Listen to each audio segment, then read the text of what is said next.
నా ఏడుగులన్నా ఏందన్న ఇదే? నీకేం తెలుసురా నా బాధల? చెప్పుకుంటే కదా నాకు తెలుస్తాయి. చెప్పుకున్నా మీరేమన్నా ఆరస్తారా తీరుస్తారా? కట్లు బాగా బరువు ఉన్నాయి కదా.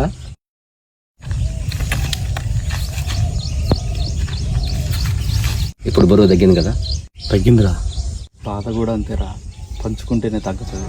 మనకు మనకు మధ్య దాచుకున్న మాటలంటూ లేనే లేవు ఇంతవరకు. ఇప్పుడెందుకో దాచిపెట్టే ఈ బాధే లోతున అల్లుకున్న తీగతో కలుసుకున్న కులం.